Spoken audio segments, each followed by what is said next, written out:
Sir में आज का जो हमारा विषय है वह है आप लोगों का जो फर्स्ट पेपर है कि आरंभिक स्तर पर भाषा के पठन लेखन एवं गणितीय क्षमता का विकास।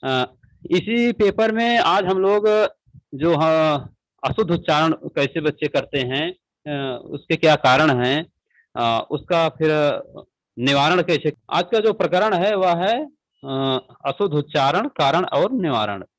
तो जैसे कि ये कहा जाता है जो हमारी भाषा होती है वह ध्वन्यात्मक होती है, या ये भी आप लोग जानते हैं कि भाषा की सबसे जो लघुतम इकाई किया जा सकता है इन्हीं बिंदुओं पर होती है। सबसे छोटी इकाई जो होती है वह ध्वनि होती है। तो जब हम मुंह से कुछ वर्णों का या कुछ शब्दों का उच्चारण करते हैं, कुछ मुंह से बोलते हैं, तो कोई न कोई वर्ण, कोई न कोई शब्द हमारे मुंह से जब निकलता है तभी उसमें एक उसकी एक विशेष ध्वनि होती है।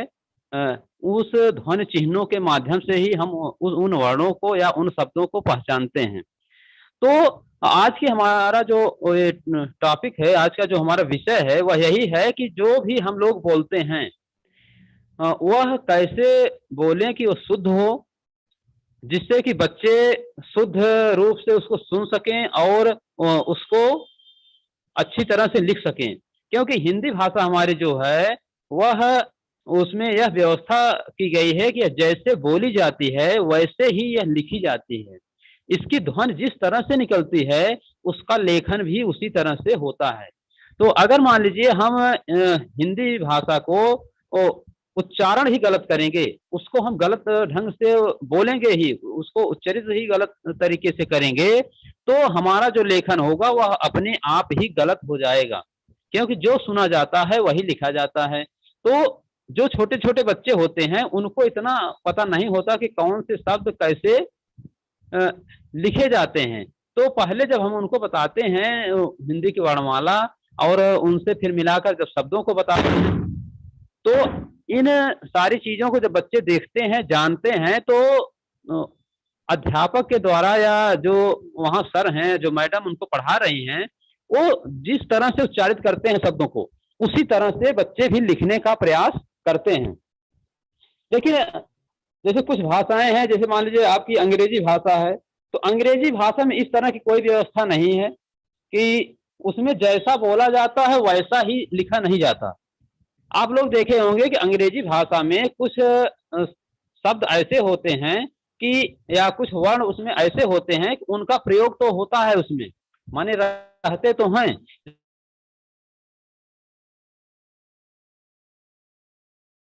लेकिन उनका उच्चारण नहीं किया जाता या उनको उस तरह से बोला नहीं जाता है। कि अंग्रेजी की ही तरह कुछ उसके जो अल्फाबेट हैं उनको लिखा गया है, लेकिन कहीं-कहीं पर उनका उच्चारण कुछ और होता है और कहीं-कहीं पर कुछ और होता है। जैसे आप लोग देख लीजिए कि आप नाइफ लिखते हो, नाइफ, तो वहाँ पे के उसमें साइलेंट है, लेकिन उसको पढ़ा नहीं जाता है, बल्कि लिखते समय ही उसका उपयोग किया जाता है। या आप लोग देखे होंगे कि जैसे अ, आप टीओ टू लिखते हो, डीओ डू लिखते हो, लेकिन उसी तरह से अगर मान लो कहीं जीओ लिखना हो तो वहाँ पे हम उसको गो पढ़ते हैं, या एनओ लिखना है तो उसे हम नो पढ़ते हैं, या उसका उच्चारण जो करते हैं हम नो से करते हैं। तो यहाँ ये चीज़ ये देखा जाता है कि जो हमारी हिंदी भाषा है, उसमें इस तरह की कोई असमानता नहीं है, बल्कि इसकी एक विशेषता यह होती है कि ये जैसे बोली जाएगी, वैसे ही सेम लिखी जाएगी। इसलिए यहाँ उच्चारण का बहुत ही महत्व हो जाता है कि हम जिस वर्ण को जैसे बोलेंगे, हमारे बच्चे उसी उस वर्ण को उसी तरह से लिखने का प्रयास करेंगे। तो हमें यह कोशिश करनी चाहिए कि हमारी जो भाषा है, उसके वर्णों को हम अच्छी तरह से शुद्ध उच्चारण करना पहले स्वयं सीखें, फिर इसके बाद कौन से वर्ण कैसे उच्चरित होते हैं बच्चों को भी यह बताएं। अब बताया गया है कि भाषा की जो सबसे छोटी इकाई होती है वो ध्वनि होती है, ध्वनि से ही इसकी शुरुआत हो जाती है। तो चाहे वह वर्णमाला के छोटे एक-एक वर्ण हो या उन वर्णों को मिलाकर शब्द बनाए गए हों या उन शब्दों के सहयोग से कोई वाक्य बनाया गया हो, तो उसको जब हम बोलते हैं, जैसे मान लो कोई एक वाक्य ही हम बच्चों को बोल रहे हैं, तो अगर उसमें से कुछ गलत शब्दों का उच्चारण हम करेंगे, तो बच्चे भी उसी तरह से लिखने का प्रयास करेंगे या लिखेंगे। तो इसलिए हमें ध्यान यह रखना है कि हम जो उच्चारण करें, उसको शुद्ध रूप से उच्चरित हो। किसी भी भाषा को अभिव्यक्त करने के 2 माध्यम होते हैं, लिखित और मौखिक। जो हमारी भाषा है, उसको व्यक्त करने का या दूसरे तक पहुँचाने का मुख्य जो माध्यम है, वह मुख्य रूप से 2 ही हैं। इसमें तो और भी आ जाते हैं, जैसे आप देखोगे सांकेतिक भी है या और भी किसी तरह से हम अपनी बात को किसी तक पहुँचाते हैं। लेकिन देखा जाए अगर, तो मुख्य रूप से 2 ही साधन हम प्रयोग करते हैं ज़्यादा से ज़्यादा। जिसमें पहला तो मौखिक होता है, जिसको हम लोग आपस में बोलकर सुनकर ग्रहण करते हैं। और दूसरा है लिखित, माने कोई भी बात है, कोई भी विचार हैं, तो हम उसको लिख कर दूसरे तक पहुँचाने का प्रयास करते हैं। तो मुख्य रूप से इन्हीं 2 माध्यमों से हम अपनी मन की बातों को दूसरों तक पहुँचाते हैं। तो अब इसमें जो पहली होता है कि भाषा को कैसे जो मौखिक इसका गुण है या इसका जो मौखिक माध्यम है दूसरे तक पहुँचाने का, तो उस मौखिक माध्यम में ही हम इस तरह से शब्दों का उच्चारण करेंगे कि वह शुद्ध रूप से उच्चरित हों। क्योंकि इसी मौखिक उच्चारण के आधार पर ही लिखित का वो रूप या ढांचा तैयार किया जाता है। जैसे उसका उच्चारण होगा, मौखिक उच्चारण जैसे होगा, उसी तरह से उस शब्द को लिखा जाएगा। जैसे कहीं-कहीं पर ये होता है कि कुछ शब्द हैं, जैसे आप देख लीजिए कि स से संबंधित जो हमारे तीनों स हैं, चाहे वो तालव्य श हो या मूर्धन्य श हो या दंत स हो, तो इन तीनों में उच्चारण में कुछ न कुछ अंतर होता है। अगर इनकी उच्चारण की माने जो छोटी-सी बारीकी है, उसको हम नहीं समझेंगे और एक ही तरह से तीनों को हम उच्चरित करेंगे, तो उसका कहीं-कहीं पे अर्थ का अनर्थ भी हो सकता है। जैसे मान लीजिए एक उदाहरण आप लोग देखिए कि अगर यह कह दिया जाए कि विपत्ति काल में स्वजनों ने मेरी सहायता की। एक उदाहरण देखो कि अगर यह कहीं लिखा हो कि विपत्ति काल में स्वजनों ने मेरी सहायता की और फिर वही लाइन फिर पुनः लिखी जाए कि विपत्ति काल में स्वजनों ने मेरी सहायता की। तो अब यहाँ पर दोनों वाक्य सुनने में एक जैसे लगते हैं। तो यहाँ पे जो स्वजनों शब्द आया है, स्वजन का 2 अर्थ होता है। एक तो अगर मान लीजिए आप तालव्य स का प्रयोग करते हुए लिख रहे हैं, तो वहाँ पर स्वजन का अर्थ हो जाता है कुत्ता। अगर आप दंत स का प्रयोग करते हुए उसको लिख रहे हैं, तो स्वजन का अर्थ हो जाता है अपने जन, जो आपके शुभचिंतक हैं। तो अब यहाँ देखिए कि हम अगर उसका उच्चारण किस तरह से कर रहे हैं। अगर हम कहें कि स्वजनों ने या इस तरह से कहें कि स्वजनों ने, माने दोनों में एक का ताल से जिह्वा को हमें स्पर्श कराना है, दूसरा जो हम बोलेंगे तो उसमें से दंत से जिह्वा को स्पर्श कराना है। तो इसमें जो छोटी सी बारीकी होती है, अब अगर इसको हम ध्यान में नहीं रखेंगे और मान लीजिए बच्चों को हम बोल रहे हैं और बच्चे उसी तरह से लिख दिए, कहीं पे आप जो ताला विषय है अगर बच्चे उसको लिख दिए हैं, तो उसका अर्थ का अनर्थ हो जाएगा कि विपत्ति काल में अगर किसी को ये कह दो कि विपत्ति काल में स्वजनों ने मेरी सहायता की, या फिर इसी वाक्य को इस तरह से बोल दो कि विपत्ति काल में स्वजनों ने मेरी सहायता की। अब यहाँ पे जो बाद वाला है, जैसे हम तालब सा लगा के बोलते हैं स्वजनों ने, तो वहां पर उसका अर्थ ये हो जाता कि जब हमारे पास विपत्ति आई थी, तो उस समय कुछ कुत्तों ने मेरी सहायता की। जो आदमी सहायता किए थे, अगर हम उसके जगह पर स्वजनों कर दें, तो वहां उसका अर्थ कुत्ता हो जाता है, अर्थ का एकदम अनर्थ हो जाएगा। तो इसीलिए जरूरी हो जाता है कि जो भी हम या इस तरह से अगर हम कहेंगे, तो समाज में या कहीं भी उपहास का एक पात्र बन जाते हैं हम लोग। तो थोड़ा सा ध्यान हमें यह देना होगा कि जो शब्द या जो वर्ण जहां से उच्चरित हो रहे हैं, उनको उसी तरह से जब हम उच्चरित करते हैं, तो हमारी जो मौखिक अभिव्यक्ति है वह अच्छी तरह से होती है, और उसी मौखिक अभिव्यक्ति के द्वारा हम उन शब्दों को या उन वर्णों को लिखते हैं। फिर आगे है कि आपका कि हिंदी भाषा की एक विशेषता है कि इस भाषा को जैसा उच्चरित किया जाता है ठीक वैसे ही लिखा जाता है, जो आपको पहले बता दिया गया।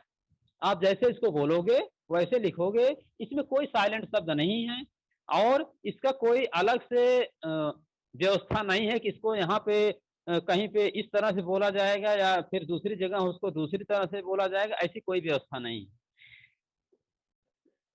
अब आगे हम एक चीज़ ये देखते हैं कि जो हम लोग अशुद्ध उच्चारण करते हैं, तो कौन-कौन सी अशुद्धियाँ होती हैं, थोड़ा-सा उस पे करते हैं, कहाँ-कहाँ हम लोग ज़्यादा अशुद्धियाँ कर देते हैं।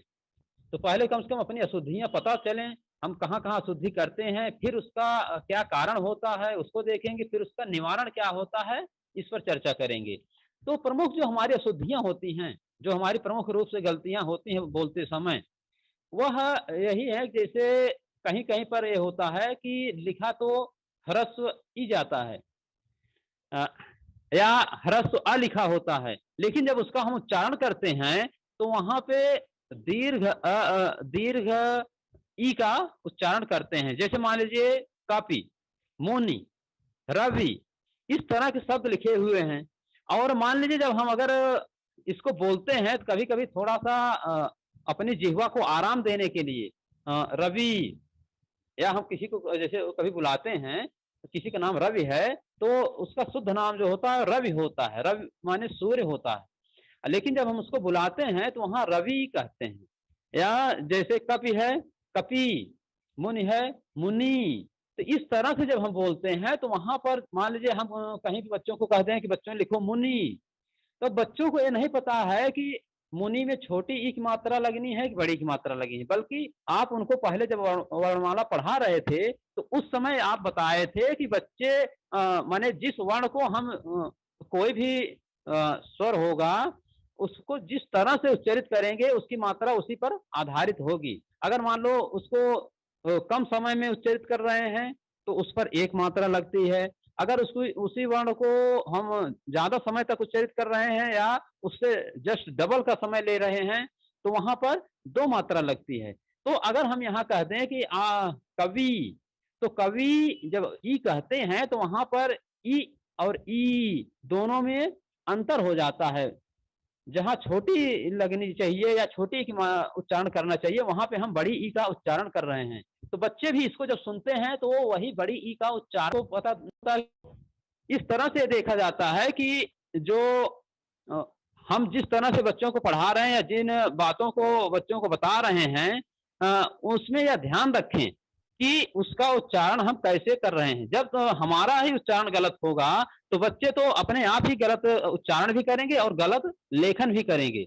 इसलिए सबसे पहले हमें ही ध्यान रखना चाहिए। और इसी से संबंधित जैसे कहीं पर अ, उकारांत होता है, लेकिन ऊकारांत कहते हैं। जैसे भान शब्द है, तो भान को लिखा तो भान होता है, छोटा ऊ लिखा रहता है, या किंतु है तो किंतु में छोटा ऊ लिखा रहता है, मनु है, मनु में छोटा ऊ लिखा रहता है। लेकिन उच्चारण हम लोग क्या करते हैं, जैसे भानु, मनु, किंतु, माने अगर वहाँ पे ज़्यादा समय ले रहे हैं तो इसका मतलब है कि वहाँ उसका दीर्घ रूप लिखा जा रहा है या दीर्घ रूप बोला जा रहा है। तो उसी को सुनकर बच्चे भी उसी तरह से बोलते भी हैं और लिखते भी हैं। हमें इन बातों को ध्यान स्वयं पहले रखना होगा कि हम किस तरह से कौन से शब्द को कैसे उच्चारण कर रहे हैं। फिर आगे इसी में है कि री, कहीं-कहीं लिखा होता है री, लेकिन उसको हम लोग पढ़ते र हैं। जैसे एक उदाहरण आप देखो कि अगर मान लो इधर कुछ भाषा का प्रभाव इस तरह से होता है कि जैसे हम लोग वृक्ष, लिखा तो वृक्ष है, शुद्ध रूप उसका वृक्ष होता है क्योंकि वह पे री की मात्रा लगी हुई है, लेकिन उसको हम लोग वृक्ष पढ़ते हैं, वह पर र लगाकर वृक्ष, ऐसे हम उच्चारण करते हैं जो कि गलत है। क्योंकि बच्चे अगर हम उनको कहते हैं कि वृक्ष लिखो, तो वह लिखेंगे, उस पर र की मात्रा लगाते हैं जो नीचे लगता है, फिर इसके बाद छ लिखते हैं। तो और वहां पे र और रे में क्या अंतर है बच्चे नहीं समझ पाते हैं, क्योंकि आप उच्चारण ही उसी तरह से कर रहे हैं। तो जब तक शुद्ध उच्चारण आप नहीं करेंगे, या वर्णों माने वर्णों के बीच में क्या उनका उच्चारण स्थान क्या होता है, इसको आप बच्चों को नहीं बताएंगे या आप स्वयं नहीं जानेंगे, तब तक आप शुद्ध उच्चारण नहीं कर सकते हैं। और जब शुद्ध उच्चारण नहीं कर पाएंगे तो शुद्ध लेखन भी नहीं कर पाएंगे बच्चे। तो इसलिए हमें यह ध्यान रखना होगा कि हम स्वयं शुद्ध उच्चारण करें और बच्चों से भी कराएं। आगे है कि कहीं कहीं पर ओ लिखा ओ है और उसको पढ़ते हम औ हैं। जैसे होता लिखा होता कहीं पे गौशाला, लेकिन उसको हम लोग पढ़ते हैं गौशाला। वो गौ नहीं होता बल्कि गो होता है। गोपाल, अब लिखा गोपाल है लेकिन पढ़ते हैं उसको हम लोग गौपाल। तो ऐसे जो अशुद्धियां होती हैं, या गोस्वामी कहीं लिखा है उसको हम गौस्वामी कहते हैं। तो इस तरह की जो अशुद्धियां होती हैं, इसको हम लोग पहले स्वयं ध्यान देना होगा, फिर इसके बाद यह समझना होगा कि इसका उच्चारण कैसे करते हैं या बच्चे कैसे इसका उच्चारण करें। और कहीं कहीं पर द है, लिखते द हैं और उसको पढ़ते ध हैं। जैसे मान लो आप लोग यहाँ बोलते हो विद्यालय। विद्यालय का तात्पर्य है कि वहां पे हमें तब ध लिखना पड़ेगा, या ध का जब हम उच्चारण कर रहे हैं तो वहां पे द की जगह ध का उच्चारण करते हैं, तो ध को लिखना भी चाहिए। लेकिन ऐसा नहीं होता, लिखते तो हम लोग द हैं। जैसे विद्यालय, द है और यह है इसमें विद्यालय। लेकिन जल्दी जल्दी में या क्षेत्र का जो प्रभाव होता है भाषा पर, उसमें यह देखते हैं कि हम द को ध पढ़ देते हैं। विद्यालय, हमें विद्यालय जाना है, विद्यालय खुले हैं, ऐसे उच्चारण अक्सर सुनने में आते हैं। तो जब बच्चों को इस तरह से हम उच्चारण करके कहेंगे कि बच्चों विद्यालय लिखो, तो बच्चों को पता नहीं, क्योंकि हम उच्चारण तो ध का कर रहे हैं तो बच्चे भी ध ही लिखेंगे। इसीलिए आप लोग ये देखते होंगे जब आपकी कापियां या आप बच्चों की कापियां चेक करते होंगे, तो वहां पे इस तरह के शब्दों को या इस तरह की वर्तनी संबंधी जो अशुद्धियां होती हैं बच्चों से, वो सामने निकल कर आती हैं। इसके बाद जैसे को थ या थ को त बोलते हैं। जैसे भरत, शुद्ध तो है भरत, लेकिन हम लोग जल्दी में भरत कह देते हैं, भरत। या शुद्ध रूप है दशरथ, लेकिन जल्दी जल्दी में हम बोलते हैं तो दशरथ इस तरह से उच्चारण करते हैं, जो कि गलत है। दशरथ शब्द जो है वह शुद्ध है। 10 हैं रथ, जिसके रथ में 10 घोड़े जुते होते हैं या लगे होते हैं, उसे हम दशरथ के नाम से जानते हैं। कहा जाता है कि महाराज जो दशरथ थे, उनका जो उनका रथ होता था उसमें 10 घोड़े लगे होते थे, इसीलिए उनका नाम एक नाम दशरथ भी है। अगर मान लो रथ की जगह हम रथ तक लिख दें तो शुद्ध नहीं होता है। तो इसीलिए जो शब्द जहां, जो वर्ण जहां पे जैसे उसका शब्द बना है, उसको उसी तरह से लिखना चाहिए और उसी तरह से उसका उच्चारण करना चाहिए। और जो सबसे ज्यादा हम लोग अशुद्धि का करते हैं, वह तीनों हमारे जो स हैं, चाहे वो तालव्य स हो, चाहे मूर्धन्य स हो, चाहे दंत स हो, स के उच्चारण में हमारी जिह्वा ताल को स्पर्श करती है, थोड़ा इसमें दिक्कत होती है। जैसे मान लीजिए किसी का नाम सुरेश है, सुरेश, तो यहाँ का जो स होता है उसमें जिह्वा को हम ऊपर स्पर्श कराते हैं, वो ताल से स्पर्श कराते हैं, तभी उसका शुद्ध रूप बाहर निकलता है। जैसे सुरेश, जब हमारी जिह्वा दांत से वो करती है, आगे का जो सामने का दंत होता है, तो उसे बोलने में आसानी होती। तो हम लोग अक्सर इसी तरह के वर्णों का माने जो शब्दों का उच्चारण करते हैं कि हमारी जिह्वा जिसमें आसानी से उसको बोल ले, सपाट ही रहे। अगर मान लो जिह्वा को हम सीधा ऊपर ले जा रहे हैं तो उसको दिक्कत होती है, इसलिए आसानी के लिए हम लोग उसी स का उच्चारण कर देते हैं, जो अक्सर गलत हो जाता है। तो इन अशुद्धियों को अगर हम ध्यान में रखें, या इसके अलावा भी जैसे और कुछ कठिन शब्द होते हैं, तो उसको उन कठिन शब्दों का कैसे उच्चारण करना है। जैसे हम लोग कभी कह देते हैं कवित्री, अब कवित्री जो कहीं कहीं पर आता है परीक्षा में शुद्ध अशुद्ध करने के लिए, तो इसीलिए आता है कि उसका उच्चारण ही हम लोग गलत करते हैं। अगर मान लो बार बार उसका हम शुद्ध उच्चारण ही करें तो लेखनी में कोई दिक्कत नहीं होगी, और एक बार दो बार चार बार जब हम लिखेंगे तो अपने आप हमें वह शब्द पता चल जाएगा कि इसमें कौन कौन से वर्ण हैं और उनका उच्चारण स्थान कैसे कैसे है, कैसे लिखा जाता है।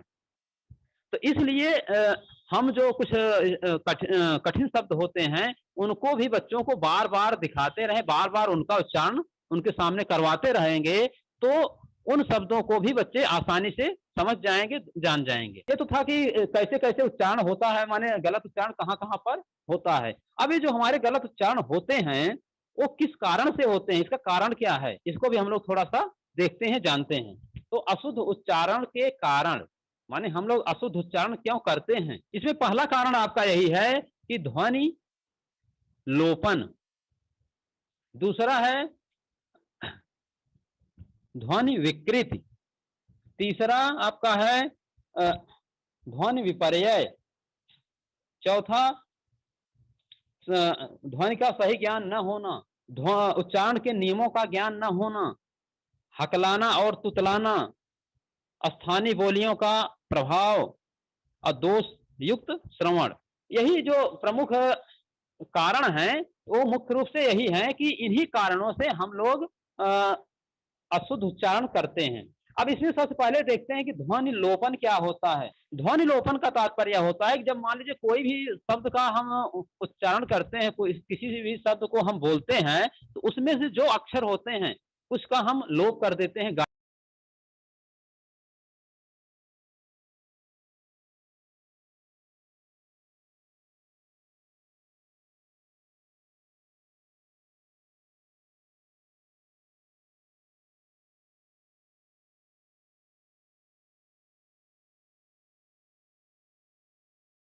गायब कर देते हैं, जल्दी बोलने के चक्कर में उनको हम हटा देते हैं। जैसे आप लोग सुने होंगे कि माँ साहब आए हैं, अब माँ साहब नहीं है, माँ साहब कोई शब्द नहीं होता। उसका शुद्ध अगर शब्द देखा जाए तो वह है मास्टर साहब। लेकिन हम लोग यहाँ ब्रज में या इस क्षेत्र में ज्यादातर सुनने में आता है कि माँ साहब में बीच के जो ध्वनियां होती हैं, बीच के जो वर्ण होते हैं, उनको हम उनका लोपन कर देते हैं, उनको विलुप्त कर देते हैं और सीधे सीधे सपाट ही हम बोलने का प्रयास करते हैं। तो इस तरह से भी हम अगर मान लो बीच से कोई शब्द है उसमें से या कोई वाक्य है उसमें से कुछ बीच की जो ध्वनियां हैं, बीच के जो वर्ण हैं, बीच के जो शब्द हैं, अगर उनको हम हटा देते हैं या उनका लोप कर देते हैं तो इससे भी हमारा अशुद्ध उच्चारण होता है।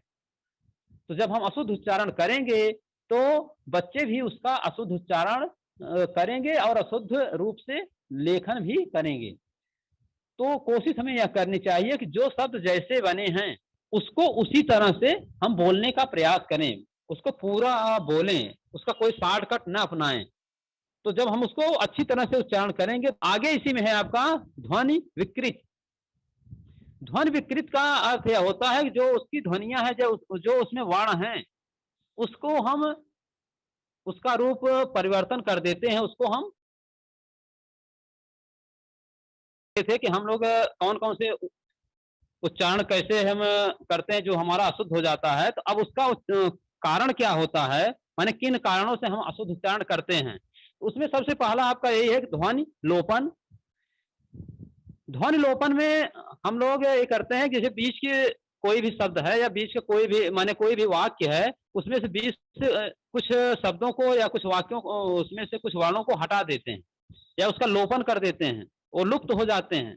जैसे उदाहरण के लिए आप लोग देखो कि हम लोग कहते हैं ना माँ साहब, तो माँ साहब कहने का होता है कि बीच से जैसे उसका शुद्ध शब्द है मास्टर साहब, लेकिन उसको बीच से कुछ शब्दों को हम गायब कर देते हैं, कुछ वर्णों को गायब कर देते हैं और वहां पर माँ साहब कहते हैं। माँ साहब कहने का तात्पर्य है कि वहां पर ध्वनि लोपन कर दिए, ध्वनियों का कुछ ध्वनियों का हम लुप्त कर दिए, विलोप्त कर दिए, तो इसी को हम ध्वनि लोपन कहते हैं। इसके कारण भी हमारे अशुद्ध उच्चारण हो जाते हैं।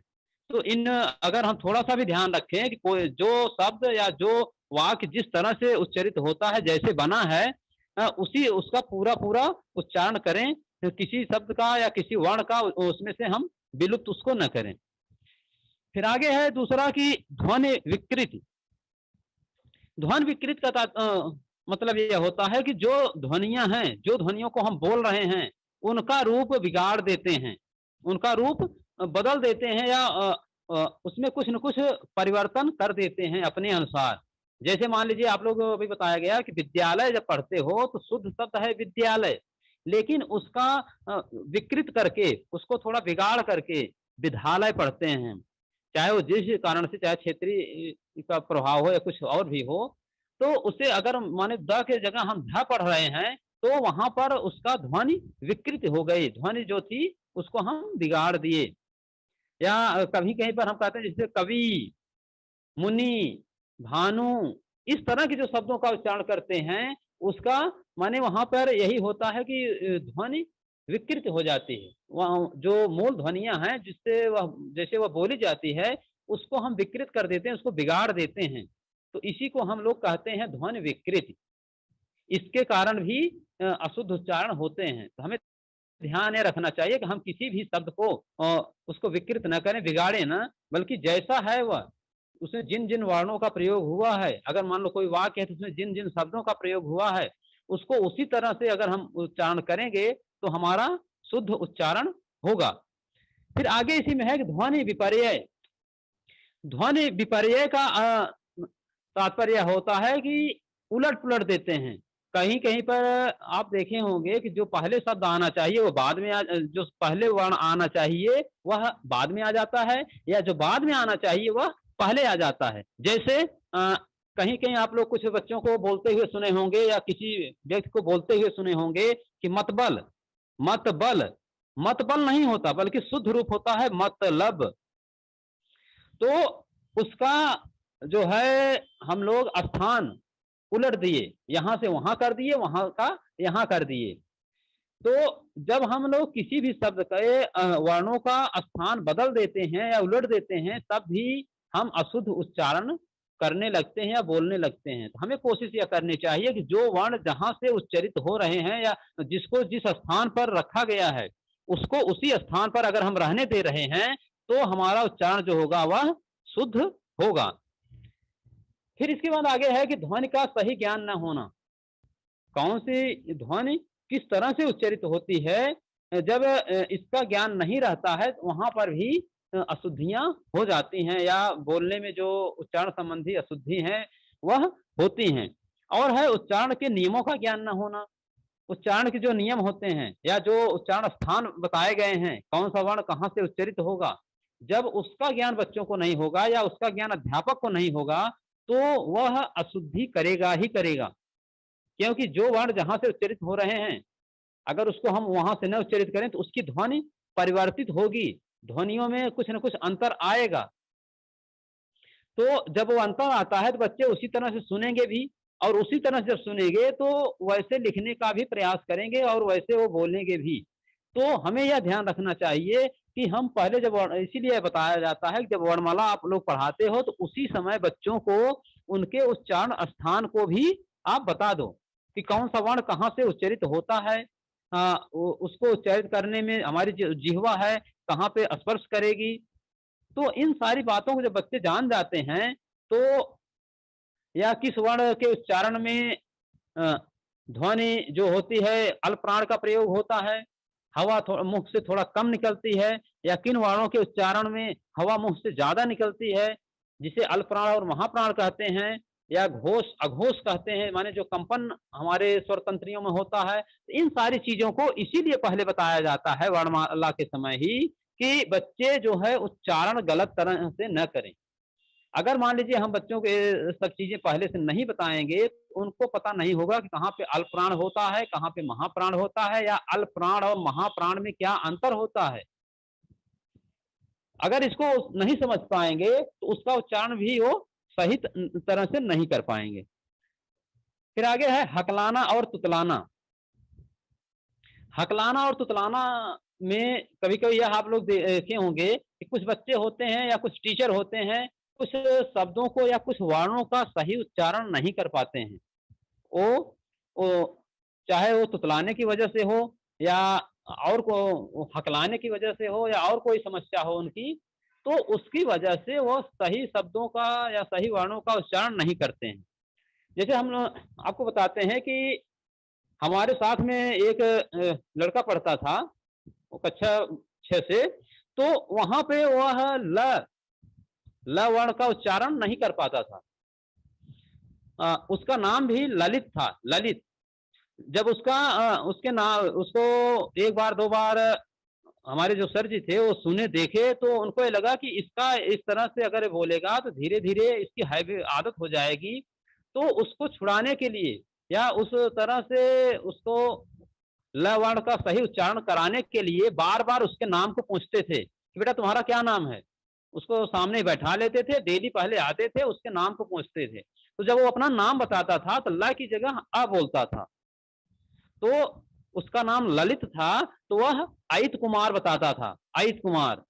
तो उसको वैसे भी चाहे और बच्चे मज़ा लेने के लिए पूछते थे या टीचर जो थे उसको सुधारने के लिए, तो धीरे-धीरे करके साल भर बीतते-बीतते वह ल वर्ण का सही उच्चारण करने लगा। अपना उसका जो नाम था, वह ललित बताने लगा। तो कहने का तात्पर्य यह होता है कि कुछ बच्चे इस तरह से होते हैं कि कुछ प्रॉपर शब्दों को या कुछ वर्णों को सही तरह से नहीं उच्चारण उनका कर पाते हैं, चाहे वह तुतलाने की वजह से हो या हकलाने की वजह से हो। तो अगर इस तरह से बच्चों में कोई समस्या आ रही है, तो उनको हम बार-बार अभ्यास कराकर उसको हम दूर कर सकते हैं। अ, फिर आगे है कि स्थानीय बोलियों का प्रभाव। जो हम लोग अशुद्ध उच्चारण करते हैं, इसमें अगर सबसे ज़्यादा प्रभाव किसी चीज़ का है, तो वह है जो हमारी स्थानीय बोलियाँ हैं। हमारी जो हिंदी भाषा है, उसमें 18 बोलियाँ हैं। तो इन 18 जो हमारी बोलियाँ हैं, वो विभिन्न क्षेत्रों से जुड़ी हुई हैं। तो जो जिस क्षेत्र का रहने वाला है, वह उस उन बोलियों के जो शब्द होते हैं, उसको खड़ी बोली में भी प्रयोग करना चाहता है या प्रयोग करने की कोशिश करता है। तो जब स्थानीय बोलियों को हम अपनी खड़ी बोली में ज़बरदस्ती घुसाने का प्रयास करते हैं, तो वहाँ पे भी अशुद्ध उच्चारण होने लगता है। क्योंकि जो हमारी खड़ी बोली है, वह एक मानक भाषा है। उसमें और जो हमारी बोलियाँ हैं, जो 18 बोलियाँ हैं, उनका अपना एक क्षेत्रीय भाषा के रूप में उनको दर्जा दिया गया है। तो जब हम क्षेत्रीय भाषा के शब्दों को अ, हिंदी भाषा में या खड़ी बोली में प्रयोग करते हैं, तो वहाँ भी अशुद्ध उच्चारण होने लगते हैं। तो कोशिश ये करनी चाहिए कि जब हम बच्चों को भाषा की जानकारी दे रहे हैं या हिंदी भाषा की जानकारी दे रहे हैं, तो उनको क्षेत्रीय भाषा में, मान लो शुरुआती दौर में तो ये होता है कि ठीक है, बच्चों को क्षेत्रीय भाषा आप पढ़ा सकते हैं, बता सकते हैं, लेकिन धीरे-धीरे करके जैसे मान लो बच्चा 1, 2, 3, 4 तक आया तो वहाँ तक तो ठीक है। लेकिन कहिए कि जब 6, 7, 8 तक पहुँच जाता है, तो वहाँ पर उसको क्षेत्रीय भाषा का जो प्रभाव है, वह थोड़ा धीरे-धीरे करके उसको हटाने का प्रयास करना चाहिए और खड़ी बोली जो हमारी मानक भाषा है, उसमें बच्चे को ले आने का प्रयास करना चाहिए। तो इसीलिए इस सिलेबस को यहाँ रखा गया है कि जब बच्चे 6, 7, 8 में आ जाते हैं, तो इस तरह की बातों को अगर थोड़ा-सा ध्यान रखेंगे, तो उनका जो क्षेत्रीय भाषा का प्रभाव है, उन पर जो जैसे वो आस-पास की जो भाषाएँ सुनते हैं, बोलते हैं, उसको धीरे-धीरे कम करेंगे या खत्म करेंगे। फिर आगे है इसी में कि दोष युक्त श्रवण।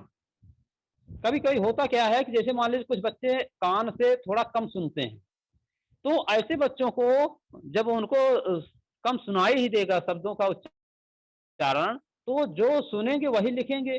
तो इसीलिए ऐसे बच्चों को हम सामने बैठाकर या और भी उनसे जो भी समस्याएँ हैं, चाहे कोई यंत्र की ज़रूरत पड़े उनको या और भी कोई ज़रूरत पड़ती है, तो उसको उपलब्ध कराकर हम उनमें अशुद्ध उच्चारण जो सुन रहे हैं या जो हम बोल रहे हैं, अगर वो ठीक तरह से नहीं सुन पा रहे हैं, तो अशुद्धि वो करेंगे ही करेंगे। तो उनके जो कारण हैं, उसको अगर हम किस कारण से वह नहीं सुन पा रहा है, अगर मान लो कहीं ऐसे सबसे पीछे बैठा है, नहीं सुन पा रहा है, तो उसको हम आगे बैठा सकते हैं या उसके कान में और कोई समस्या इस तरह से हो रही है, तो उसको हम दूर करके उसका इस तरह से जो अशुद्ध उच्चारण वह करता है, जब वो अशुद्ध सुनेगा तो अशुद्ध उच्चारण करेगा, तो उसको अशुद्धि जो होती है उसके द्वारा उसको हम दूर कर सकते हैं। ये तो था हमारा कि अशुद्ध उच्चारण के क्या-क्या कारण होते हैं। अब इसके बाद है कि अशुद्ध उच्चारण को दूर करने के क्या-क्या उपाय हैं। तो इसमें है कि छात्रों में शुद्ध उच्चारण करने की आकांक्षा जागृत करना। पहला तो उपाय माने यही है कि सबसे पहले छात्रों के मन में एक इच्छा जागृत की जाए कि वो शुद्ध उच्चारण करें। माने आकांक्षा का तात्पर्य होता है जानने की इच्छा। माने कौन सा शब्द अशुद्ध है, कौन सा शब्द शुद्ध है, इसको पहले बच्चे इसके लिए तैयार हों, इसको जानने के लिए तैयार हो जाएं कि हाँ, हमें इन शब्दों को, ये शब्द शुद्ध होते हैं, इसको इसी तरह से बोलना चाहिए। तो उनके मन में एक भावना पैदा करनी होगी, उनके मन में एक आकांक्षा करनी होगी कि वो सही शब्दों के प्रति उत्सुक रहें, सही शब्दों को बोलने के लिए उत्सुक रहें। फिर आगे है कि उच्चारण प्रतियोगिताओं का आयोजन करना। माने जो हम बच्चों में अगर हम ये कहें कि शुद्ध उच्चारण कराने के लिए या अशुद्ध उच्चारण की समस्या को दूर करना चाह रहे हैं, उसके लिए हमारी जो कक्षा है या कक्षा दूसरी जो कक्षाएं हैं, उनमें से हम एक प्रतियोगिता बीच-बीच में कराते रहें अगर उच्चारण संबंधी, तो भी बच्चों के जो उच्चारण संबंधी समस्याएँ हैं, वो दूर हो जाएँगी। जैसे मान लीजिए अगर कह दिया जाए कि कल आप लोगों को शुद्ध उच्चारण की एक प्रतियोगिता है, इसमें आपको किताब पढ़ने को दिया जाएगा, जो बच्चे जितना शुद्ध शब्दों का उच्चारण करेंगे, उनको पुरस्कृत किया जाएगा। तो ऐसे में बच्चे स्वयं कोशिश करते हैं कि जो कठिन शब्द हैं या जिन शब्दों का वो अशुद्ध उच्चारण करते हैं, उसको पहले से ही अभ्यास करने लगते हैं। उसको सीखने का प्रयास करते हैं या उसको शुद्ध उच्चारण करने का प्रयास करते हैं। तो इस तरह से भी हम अशुद्ध उच्चारण को दूर कर सकते हैं या बच्चों में शुद्ध उच्चारण करा सकते हैं। फिर अध्यापक अपने उच्चारण संबंधी अशुद्धि को स्वयं दूर करें। ज़रूरी नहीं है कि जितने भी अध्यापक हैं वो सब शुद्ध उच्चारण करते ही हों। तो अगर मान लीजिए अध्यापक को ये लगता है कि हाँ, यह शब्द या यह वर्ण, यह वाक्य हमसे गलत उच्चरित होता है, तो कोशिश अध्यापक को स्वयं यह करनी चाहिए कि उन शब्दों का स्वयं ही पहले शुद्ध उच्चारण करना सीखें। धीरे-धीरे करके चाहे जैसे एकांत में या जहाँ भी, पहले वो स्वयं शुद्ध शब्दों का उच्चारण करना सीखें। अगर मान लो कोई भूल से या कैसे भी अशुद्ध उच्चारण कर रहा है, जब वो स्वयं पहले सीखेंगे तभी बच्चों को उन सही वर्णों को या सही शब्दों को बता पाएँगे। फिर अगला है कि कक्षा में अनुकरण वाचन कराया जाए। अनुकरण वाचन जो कराया जाता है जब हम कक्षा में शुद्ध माने किताब पढ़ने के लिए बच्चों को कहते हैं या पहले हम उनका आदर्श वाचन करते हैं, इसके बाद कहते हैं कि आप लोग इसका अनुकरण वाचन करो, तो उसमें एक भाव यह भी रहता है कि बच्चे किस तरह से शुद्ध रूप से किताब पढ़ना सीख लें, जो पढ़ रहे हैं उनका उच्चारण शुद्ध हो, इसके लिए अनुकरण वाचन कराया जाता है। तो जितना ही हम ज़्यादा से ज़्यादा बच्चों में अनुकरण वाचन कराएँगे उतना ही उनका शुद्ध बच्चे बोल पाएँगे या वर्णों को शुद्ध रूप से उच्चारण कर पाएँगे। यदि आवश्यक हो तो चिकित्सक की सलाह ली जाए। जैसे कहीं-कहीं पर यह होता है कि बच्चे किसी समस्या से, जैसे मान लो कान से सुन ही नहीं पा रहे हैं या उनको अच्छी तरह से सुनाई नहीं देता है या ये कहें कि कुछ हकलाने की समस्या होती है बच्चों की, तुतलाने की समस्या होती है, तो इस तरह की जो समस्याएँ हैं, अगर उसको हमें लग रहा है कि इस तरह के बच्चे में समस्या है, तो वहाँ पर हम चिकित्सक की सलाह भी ले सकते हैं। डॉक्टर को अपने विद्यालय में बुला सकते हैं या उनके माता-पिता जो हैं, उनको हम यह निर्देश दे सकते हैं कि बच्चे में इस तरह की समस्याएँ आ रही हैं, इसको एक बार आप लोग कहीं किसी डॉक्टर से या इस तरह के जो संबंधित डॉक्टर हैं, उनको आप दिखा लीजिए। तो ऐसी भी इस तरह से करके भी हम अशुद्ध उच्चारण दूर कर सकते हैं। फिर आगे है कुछ उच्चारण संबंधी नियमों की जानकारी दी जाए। जो वर्ण जहाँ से जैसे उच्चरित हो रहा है, उसको अगर अच्छी तरह से समझा दिया जाए, बता दिया जाए, तो अपने आप उस तरह के जो वर्ण होते हैं, उसमें जो उच्चारण करते समय हम गलती करते हैं, वह नहीं करेंगे। क्योंकि सभी वर्णों का अपना एक उच्चारण स्थान बना हुआ है। अगर उन उच्चारण स्थानों से हम शब्द को या उस वर्ण को उच्चरित करेंगे, तो अपने आप वह शुद्ध उच्चारण होगा। हिंदी वर्णमाला के वर्णों के उच्चारण स्थान को बताया जाए कि कौन सा वर्ण कहाँ से उच्चरित होता है। धन्यवाद। अगर मान लो इसी को हम कहते हैं कि सुरेश ही वहां पे लिख देते हैं उनको